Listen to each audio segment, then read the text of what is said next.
The Tampa Bay Lightning were underdogs entering this series against the Florida Panthers, but I do not believe many prognosticators had them down 3-0 entering the game on Saturday with their lives on the line. Just another example of where they did some things well, but they didn't play good enough to beat the Florida Panthers, who just know how to get the extra inch in this game to really squeeze the life out of Tampa Bay. They're not running away with any of these matchups. It's very reminiscent of 2022 when the Bolts swept the Panthers. The Panthers played pretty well in that series too, and the Bolts just had the pedigree to figure it out, and now Tampa Bay Lightning are getting a taste of their own medicine. If we have to pick one reason why the Lightning lost last night, it's probably because they went 0 for 4 on the power play. They couldn't even score on the 6-on-5, which resulted in the empty netter, making it a 5-3 loss.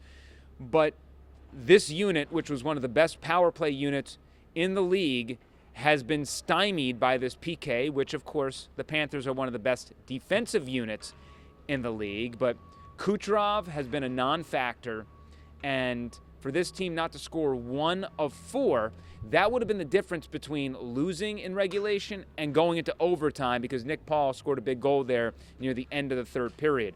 Now, we did see the best spurt from the Lightning in Game 3 that happened for the first 10 minutes of the second period. They entered the second period down 1-0, and in the first 3 minutes went up 2-1. They continued to lean on the Panthers for about 7 minutes. They had Darren Radish hit one off the post. They had a couple of other big opportunities. They could have went up 3-1, 4-1, and really delivered a knockout blow to the Panthers, but they did not. Call it a little bit of puck luck, call it a little bit of Sergei Bobrovsky. Either way, Florida hunkered down. And then, according to John Cooper, they scored a couple of C&I singles, and you take some of your best hockey in this series, and you end up leaving the period down 3-2.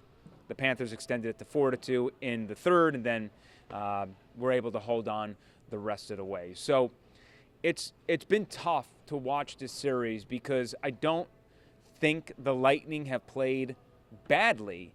This was probably their worst effort of the entire series. I think the details were a little bit sharper in Sunrise, though the best spurt came in Game 3. But in the end, the Panthers just look like the better team. They look like a Stanley Cup caliber winner. Tampa Bay has to play Saturday night inside Amalie Arena right here at 5 o'clock. And you just wonder what team's going to show up.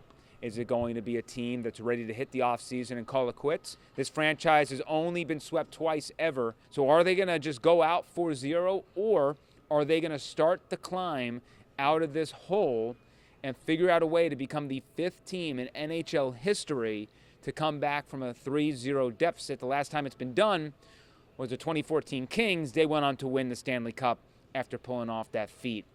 I will say this, the Florida Panthers don't look like a squad you can rattle off back-to-back wins against.